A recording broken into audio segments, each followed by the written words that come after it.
कि जो house wives रहती हैं, गृह पत्नी रहती है, वो कोई काम धाम की नहीं रहती है ना। जो जीवन में कुछ नहीं कर पाती हैं वो हाउस वाइफ बन जाती है। आज की पीढ़ी की शायद धारणा, पढ़ी लिखी बच्चियों की शायद धारणा ऐसी हो गई है, अथवा जेंट्स की भी धारणा ऐसी होती जा रही है।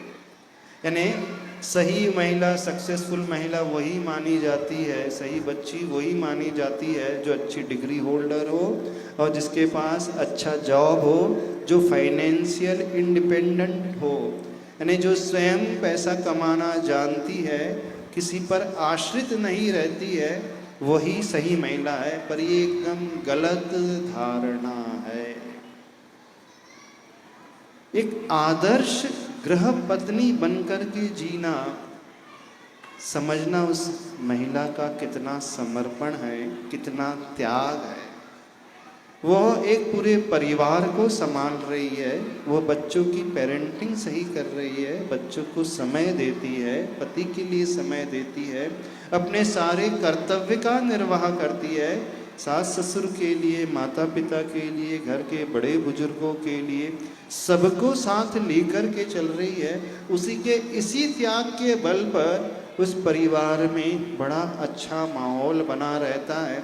यानी वो जीवन के उस लक्ष्य को प्राप्त कर रही है। जीवन का उद्देश्य पैसा कमाना नहीं होता है, जीवन का उद्देश्य एक अच्छी जिंदगी जीना, जिसमें सिर्फ हम स्वार्थी बन कर के ना रहें, बल्कि हम दूसरों को भी लिए भी काम आ सके।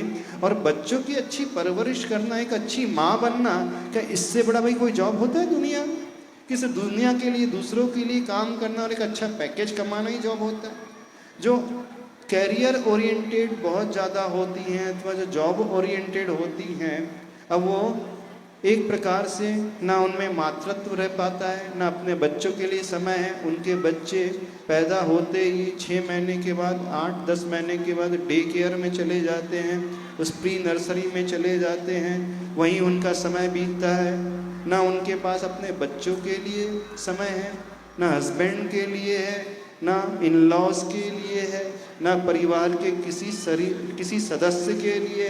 सिर्फ पैसा तो बहुत कमा रही हैं, सिर्फ पैसा तो आ जाएगा, उन पैसों से सुविधाएं आ सकती हैं, पैसों से बैंक बैलेंस हो सकता है, ज्वेलरी आ सकती है, प्रॉपर्टी आ सकती है, लेकिन पैसों से जो समर्पण है, जो अंतरंग खुशी है, जो सेटिस्फैक्शन है, जो जीवन में आनंद है, वो कहाँ? क्योंकि वो जब दिन भर जॉब करेगी, करियर ओरिएंटेड रहेगी, तो वो एग्जॉस्ट हो जाएगी, थक जाएगी। तो वो चाह करके भी ना तो समय दे पाएगी, ना वात्सल्य दे पाएगी, ना अच्छे से जिम्मेदारी का कार्य कर पाएगी।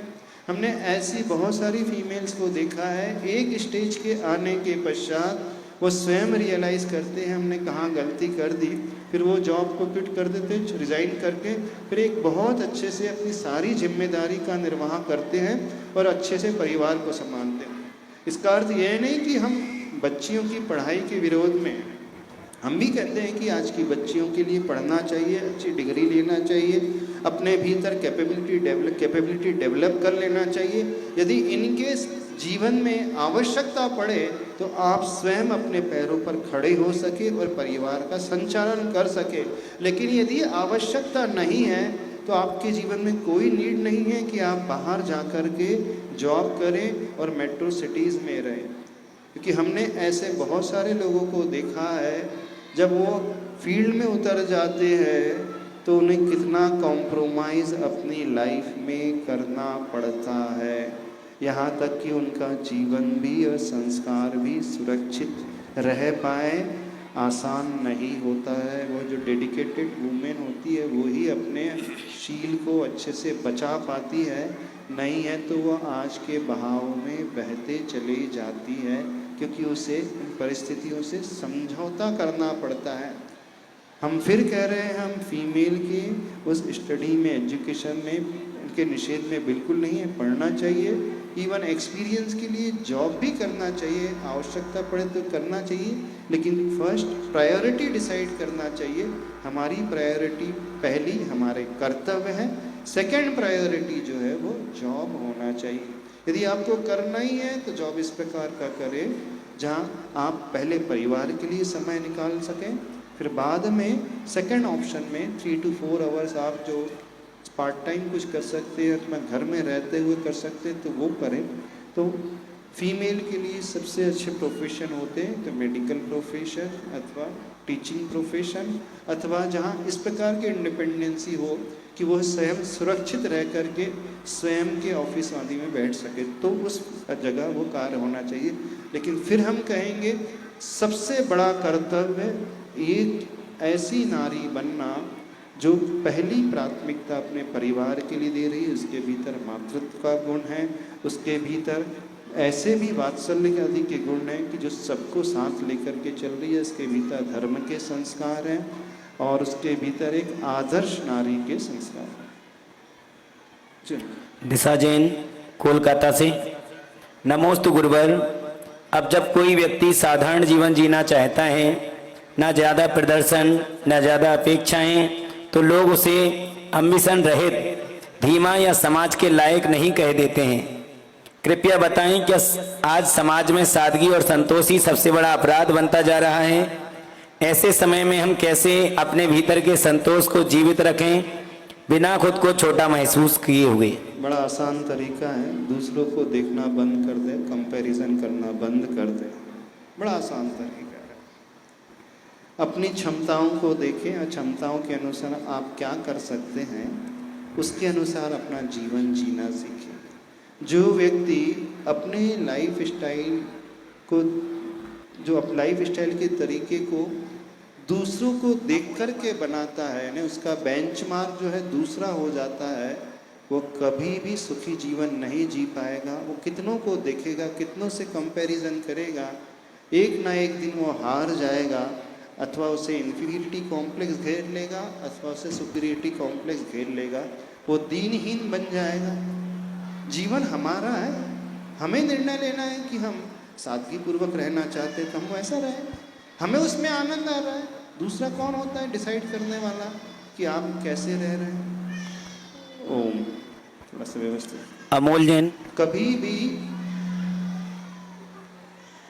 हम दूसरों के अनुसार जीवन न जिए, क्योंकि दुनिया का काम है, लोगों का काम है कहते रहना।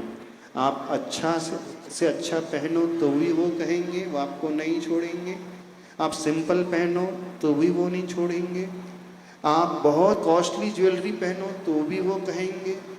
आप एकदम हथकरघा के वस्त्र पहनने लगो तो भी वो कहने लगेंगे। लोगों का काम सिर्फ कहना ही कहना है, वो किसी को नहीं छोड़ती है। दुनिया किसी को नहीं छोड़ती है।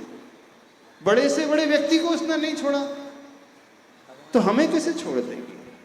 तो हमारा जीवन, हमारी लाइफ स्टाइल हमारे अपने अनुसार हो, ना कि कोई दूसरा व्यक्ति ये डिसाइड करे कि हमें क्या खाना है, क्या पहनना है, कैसे रहना है। हाँ, हमें यदि वो सूटेबल लगता है, हमारे बेंचमार्क में वो आ रहा है, हमारे कुलाचार में वो आ रहा है, हमारे आदर्श जीवन में आ रहा है, तो हम उस प्रकार का निर्णय लेंगे। जो व्यक्ति दूसरों को देख करके निर्णय लेता है वो हमेशा टेंशन में ही रहता है, वो कभी मेंटली सुखी रह नहीं पाएगा। इसलिए अपने अनुसार जीवन जिए, पर अपने अनुसार इसका अर्थ ये नहीं कि स्वच्छंद हो जाएंगे, यदवा तदवा कुछ भी करने लगे। बिल्कुल शालीनता पूर्वक होना चाहिए। अमोल जैन अम्बड़।